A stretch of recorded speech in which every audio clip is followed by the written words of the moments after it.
仲要講嗰個劈價，哇！真係令到我驚喜萬分。首先你要同佢劈價咧，你要劈一個冇可能嘅價。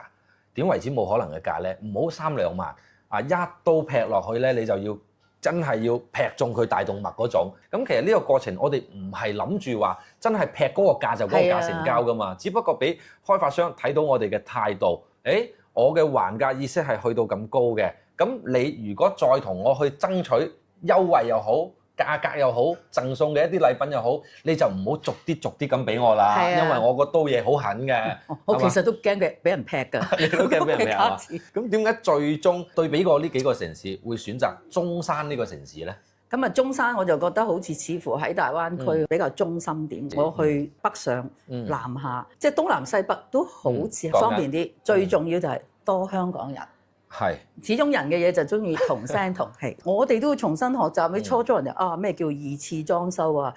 咩叫內卷啊？咩叫底箱啊？咩叫騎樓啊？咁咩嚟㗎？咁即係你係要重新再學習。咁更何況你普通話。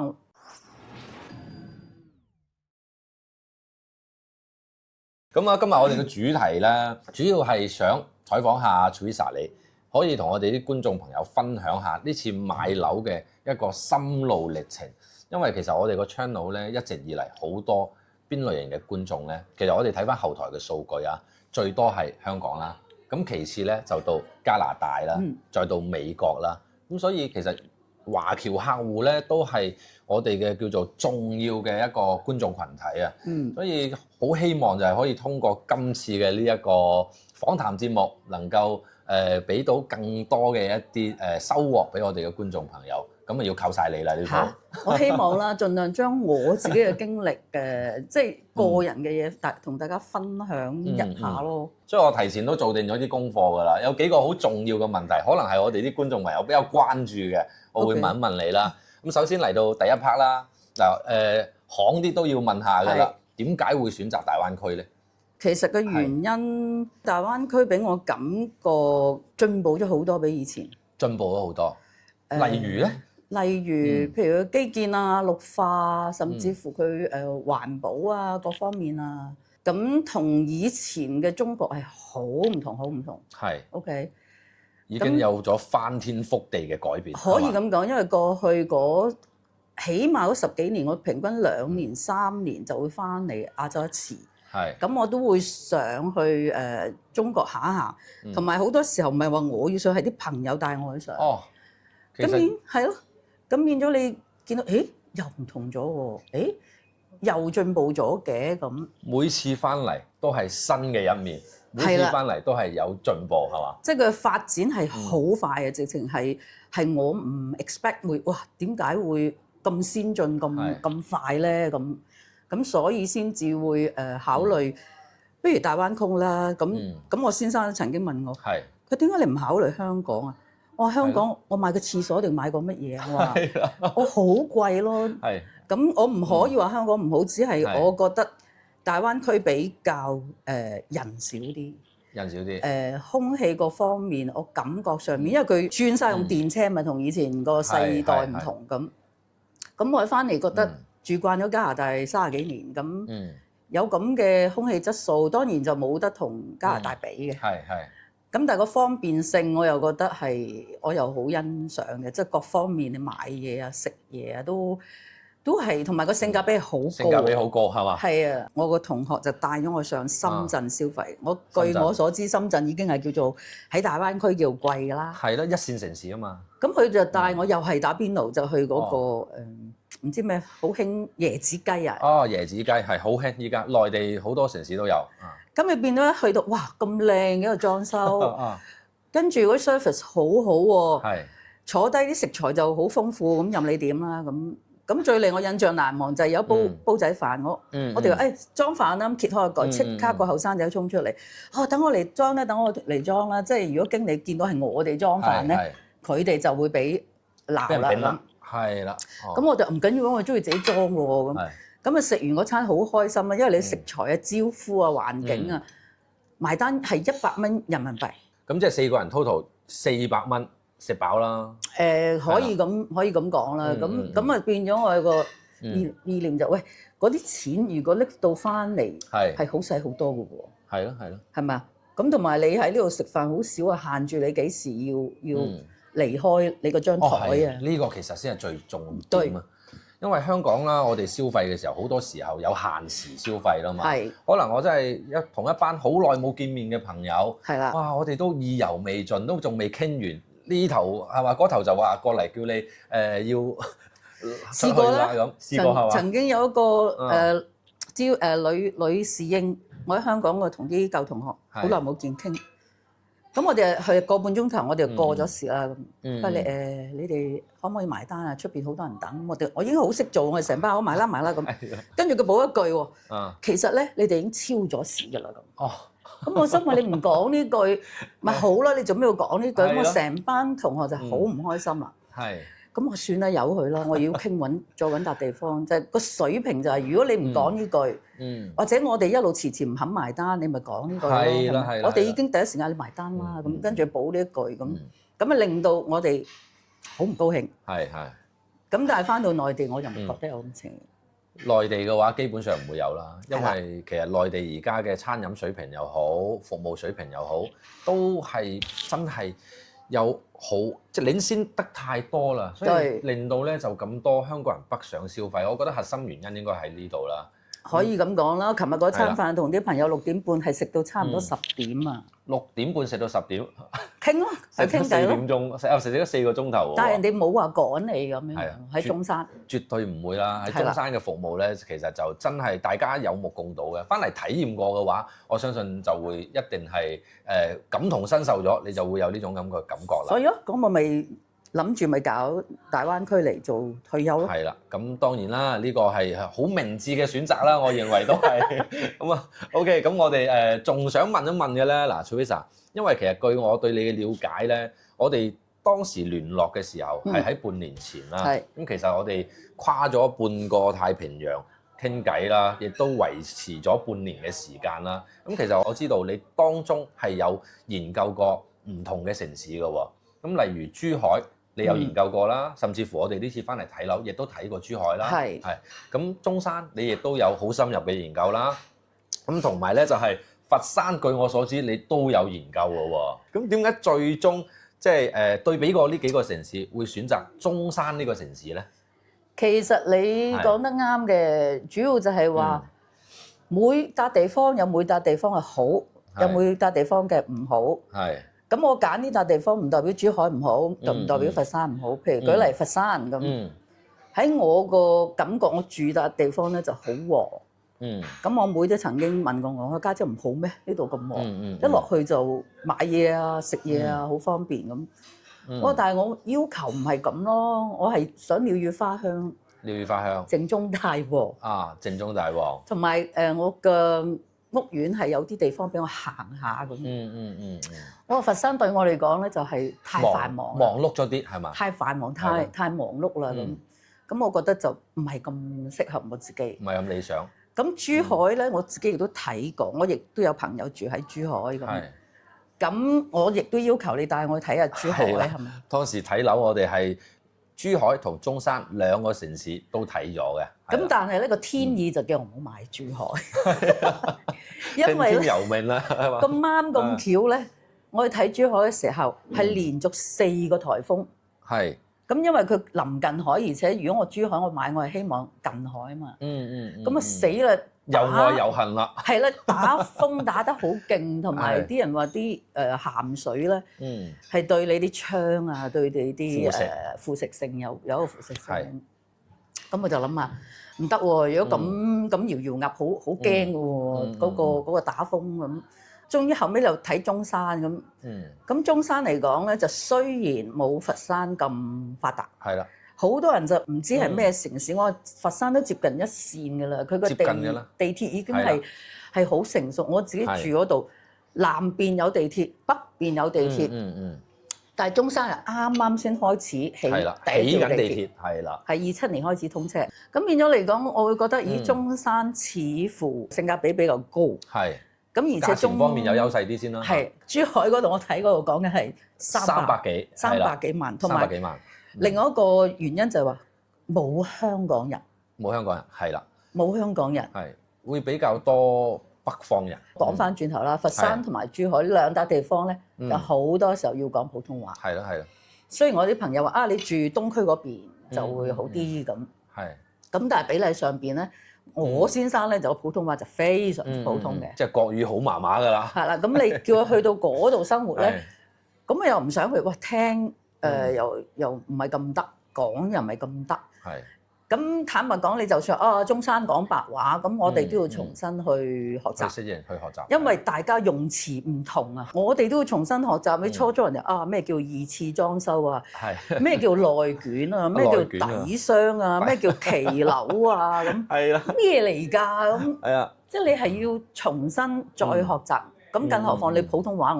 國語可能就需要一個更漫長嘅一個時間去適應、去學習啦。咁我係翻嚟退休嘛，我雖然要學習，但係我唔想花咁多時間去學習。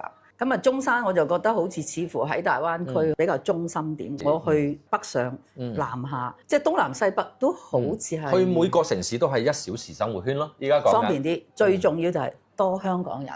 係。始終人嘅嘢就中意同聲同氣，因為我自己我同我先生喺香港大啊嘛。咁並不是話，咁其實中國人咪溝通到咯。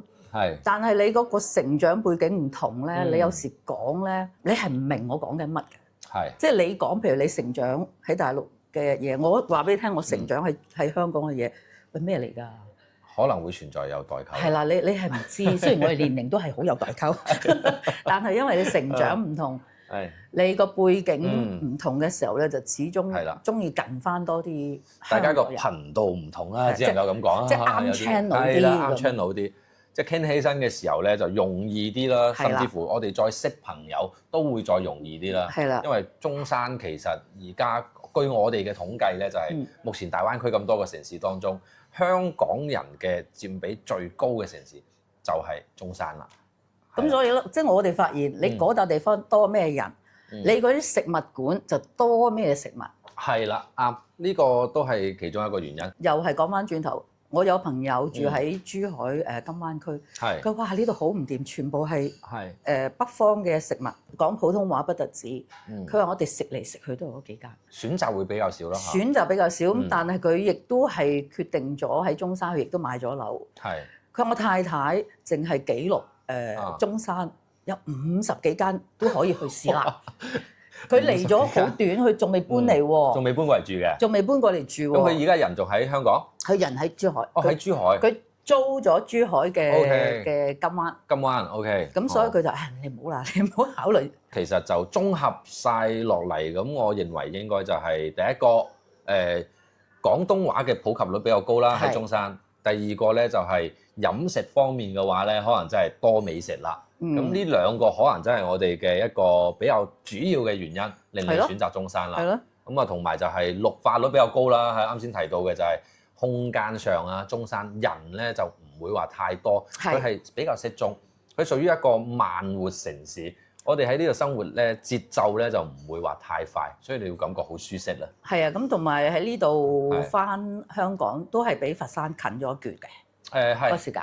係啦，中山返香港嘅話咧，一定係快過佛山。係咯。係啦，佛山如果你係開返香港，甚至乎都要經少少中山先至能夠到。係啦，咁所以路程上亦都係一個好大嘅考慮因素啦。係啊。OK。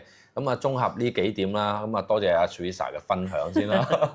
咁其實咧，我覺得我聽完咗你第2 part 講完之後，其實你對大灣區已經係了解比較深入㗎啦。因為你起碼噏得出佛山係點啊，中山係點啊，珠海係點啊，證明咧你冇偷懶嘅，你係有做功課。我好勤力做功課。好勤力做功課。勤力到我先生話：喂，你唔使唔好咁傷神，日日夜晚你就去睇片。我發展成為我個興趣嚟喎，我覺得好有趣啊！好有趣，你要學習好多樣嘢，你係喺個片嗰度會教識咗你好多嘢。咁可唔可以分享下咧？嗱，你喺做功課嘅期間，因為其實我哋有好多海外嘅朋友咧，畢竟跨咗半個地球，有時候搜集資料。或者做一啲樓盤嘅叫做分析又好，或者資料搜集又好，資訊嘅一個真偽又好，咁其實咧係唔係咁容易嘅喎？你喺搜集資料嘅過程當中，做功課嘅呢段期間，遇到最大嘅問題係咩咧？好多問題㗎，因為好多問題係始終我由細到大，就算我以前未移民，我喺香港20幾年都冇去過中山，完全唔熟悉中山係咩乜頭乜路。咁跟住你個資訊點嚟啦？咁依家就係好多人咧就拍片就放上去 YouTube。咁我自己咧就正如你話齋個問題就哇喺我睇咁多，因為我講翻我好勤力啦，我 follow 好多個 YouTuber 講同一個樓盤，我都會睇不停去睇ABCDE 講嘅嘢咁。其中一條片咧就拆到你啦咁就你千祈就唔好揾一個 agent， 你揾多幾個比較咁我咦係喎揾多幾個比較啦咁同一時期咧。我就同4個 agent 去問佢哋嘢。咁你睇完之後，你會有疑問噶嘛？咁呢個係咩問題咧？咁發覺原來4個翻嚟嘅答案有時都唔同。都唔同。哇！咁死啦！咁應該邊個講得啱㗎？咁我舉一個例就係話車牌。咁我哋係加拿大嘅車牌。咁好多朋友話：誒唔使煩，你翻到香港換香港車牌。跟住香港車牌。換大陸車牌，咁但係我就覺得吓，咁樣又要喺香港搞嘅嘢，跟住呢度又搞嘅嘢，咁點解唔可以有個更加方便嘅方法咧？咁我呢條問題我就問4個 agent，其中一個係你，我話好似我哋咁嘅情形，我要換呢個中國嘅車牌，可唔可行？有一個話不可行，有一個話唔知道，唔知道。咁另外一個答案就唔記得咗，好似另外一個答案咧，同你好一樣，你考一個筆試，係啦，pass 咗咧，咁就可以啦。咁我哋都仲未覺得咩㗎？喂，4個答案我同我先生講，咁其中2個話得，係咪得？真係得㗎？靠估嘅喎，咁好。咁我又唔係靠估，咁我先生就上網 search，佢話：咦，呢個 Ken 同埋另外一個講得啱㗎喎。真係咁嘅程序喎，咁一路嗰個問題就篩選。咁當然你自己要睇得多，你先識問啦。如果你唔睇得多，你係根本唔識問。係啦，其實有時候重點就係我哋都要識得提問先得。係啦，咁一路睇，咁一路其實有啲問題咧，我一陣先話翻俾你聽嘅。我係知個答案嘅。我係專登問你哋㗎。係啦，我就睇下你俾咩答案我。咁一路篩選咁我同我先生講，喂，呢個咩中山防探呢個人，我話覺得幾 OK 喎。咁其一當然你嘅專業俾到我啦，其二就係我睇你啲 channel 咧，我話咦好多時候你片唔多㗎喎。係啦，我好懶啊，早期。亦都係早期我睇嗰時，你係冇話拍樓盤嘅片㗎喎。樓盤冇拍過，從來冇拍過。哇！點解呢個人咁特別？佢淨係坐喺度講嘢嘅啫喎。咁他條嘅。咁我咪坐喺度睇下你點講嘢咯。咁啊講每一條片我睇下，咦好多留言㗎喎。少極都100幾條，有啲係300幾條㗎喎。係啊。咁我真係好有耐性嘅，有好多人咧就哇咁多我唔睇啦。我係每條入去睇，逐條去睇，究竟呢啲人問乜嘢，你答乜嘢嘢？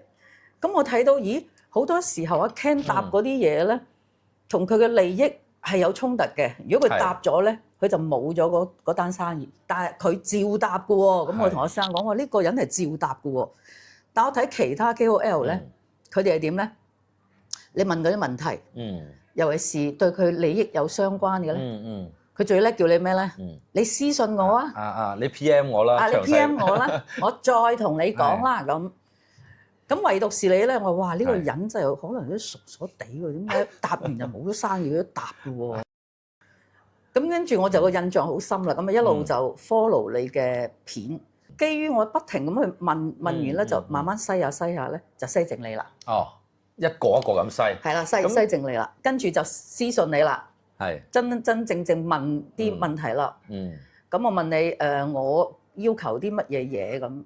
咁當時你俾到我嗰啲樓盤咧，我未見過你，但係你係 get 到我要咩嘢，即係呢個好緊要嘅。咁我一睇我同我先生講，啲樓盤都好似乎都啱我哋啲心水，有啲對嘴型喎，係嘛？係啊，因為我之前跟過另外一啲中介去睇嘅，睇過樓喺睇過樓舊嘅舊年。年，咁但係我亦都講同樣嘅嘢，但係我唔可以話個中介唔好，只不過大家好似個 channel 開唔通唔到啊。係。佢帶我睇嗰啲樓，我冇一間中意，咁所以咧就兜兜轉轉，我個天啊，可能要揾呢個啦咁。所以好難得，佢亦都好榮幸西正我一個啊。咁都要靠你自己嘅能力，咁我又亦都覺得我自己眼光唔錯喎，我都要讚下我自己喎。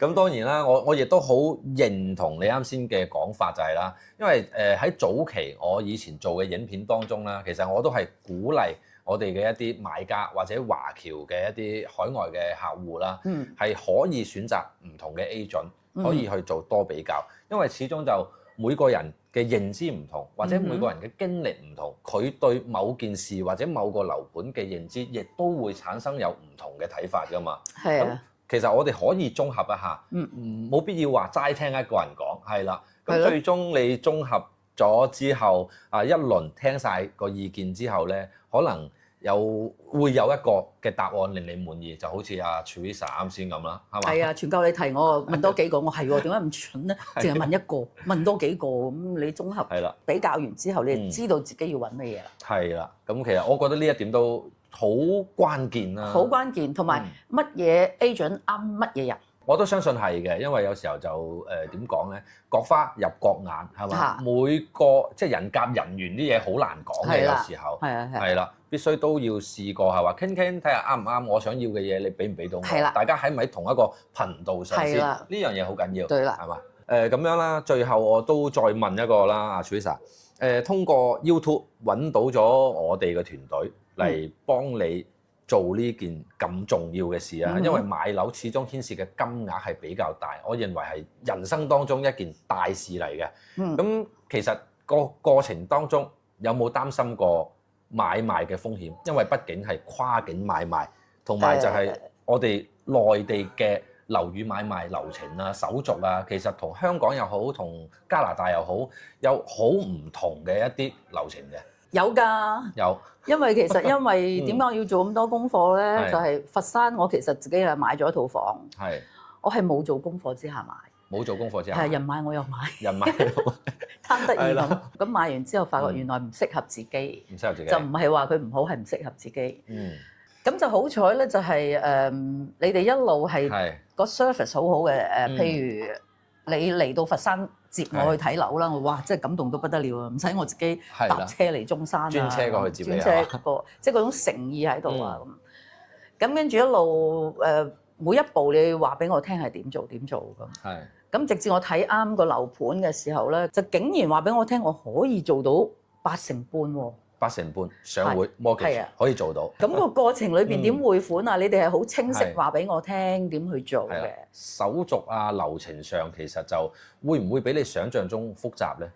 嗱，而家你就整套流程行晒啦，因為我哋已經經歷咗上會啦、網簽啦、開戶口啦，係嘛？咁等等一系列嘅呢個流程難唔難咧？你覺得？因為有你哋帶住，咪唔係咁困難咯。即係每一步都，反而就好笑在係我喺香港開嘅時候咧，我又破紀錄啊！Ken 話俾你聽，香港嗰間銀行匯錢翻嚟啊，佢啲人冇聽過，冇做過大灣區匯款，我係第一嗰個 branch，我係第一個客。咁所以嗰日簽文件簽完之後，我約朋友食飯，食下電話嚟啦，唔好意思啊。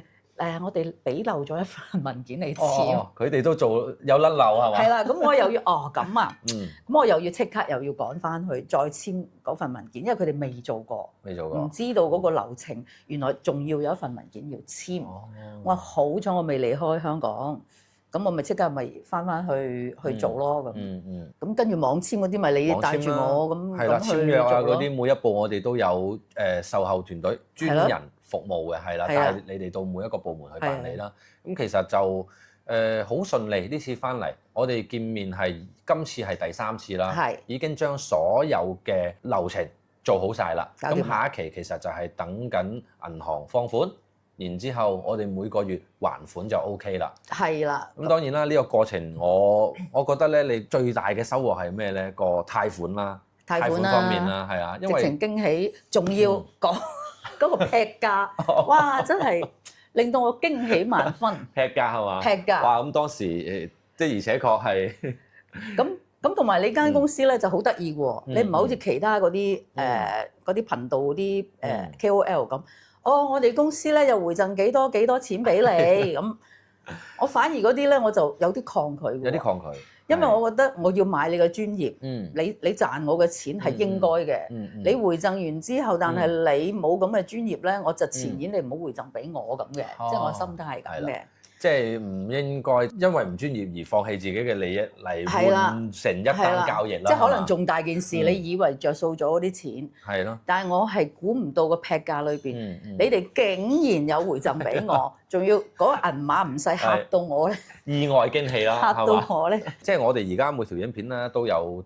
上面都有睇得到㗎啦，大家都見到係啦。每個樓盤咧都會有一個叫做獨家回贈嘅一個金額啦，有一個數額。當然啦，係啦，呢一個咧亦都係通過我哋自己公司嚟回贈翻俾客戶嘅，所以我覺得呢個算係一個驚喜啦。非常驚喜。我哋見面嘅時候係從來都冇講過，冇，你亦都冇問過我冇問過，係啦，即係我唔會話阿 Ken 點解人哋有你冇嘅，我冇問，因為我係買你嘅專業，所以我唔需要知道呢樣嘢。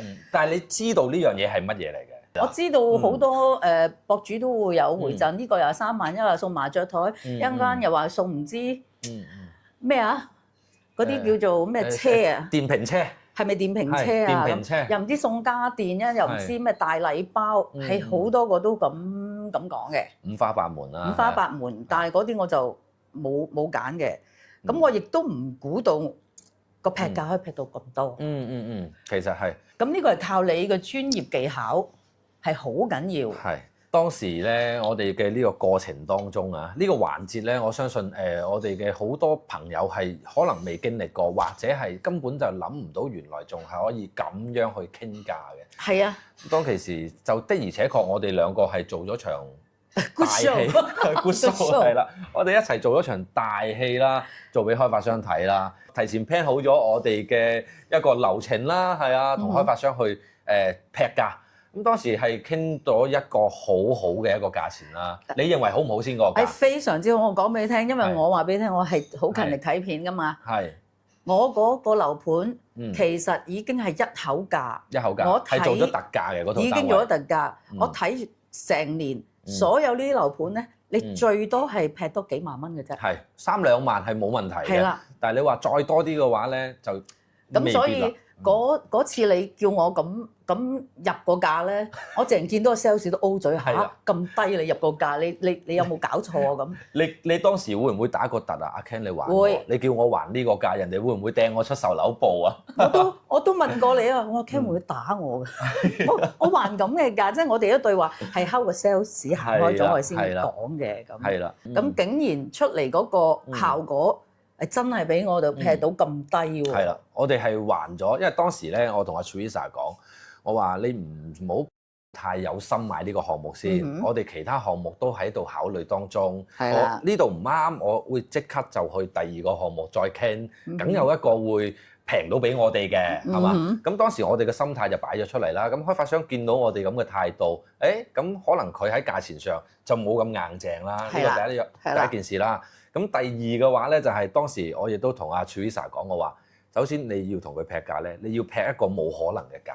點為之冇可能嘅價咧？唔好3、2萬啊，一刀劈落去咧，你就要真係要劈中佢大動脈嗰種。咁其實呢個過程我哋唔係諗住話真係劈嗰個價就嗰個價成交噶嘛，只不過俾開發商睇到我哋嘅態度，我嘅還價意識係去到咁高嘅。咁你如果再同我去爭取優惠又好，價格又好，贈送嘅一啲禮品又好，你就唔好逐啲咁俾我啦，因為我個刀嘢好狠嘅。我其實都驚俾人劈㗎，你都驚俾人劈啊！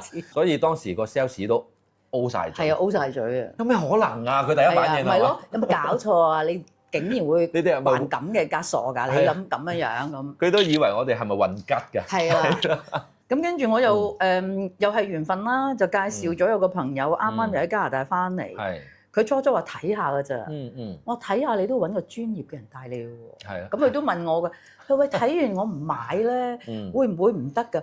我話如果個睇完都買，個 sales 咪好發達，我話。咁我哋好快就唔使退休㗎啦，可以。我話咁你都要睇下啱你先買㗎，我話你揾阿 Ken 帶你去睇睇啦，咁好彩佢聽我講咁卒之佢就過到嚟睇完，都又好開心啊！佢之前係15、16買定唔買，佢都喺度掙扎緊嘅。咁我都分析過俾佢聽，因為佢知道佢同我熟悉咧，佢知道我研究咗好耐㗎嘛。咁我話呢個樓盤咧，如果你中意啲樓盤，你要買就買㗎啦，唔買就冇㗎啦，唔等你㗎啦。我除非你其他樓盤你可以等，或者你出年翻嚟點先咁。咁佢真係果然係中意嗰個樓盤。咁我睇完第一日，佢都話：哎呀，我都15、16唔知買唔買咁。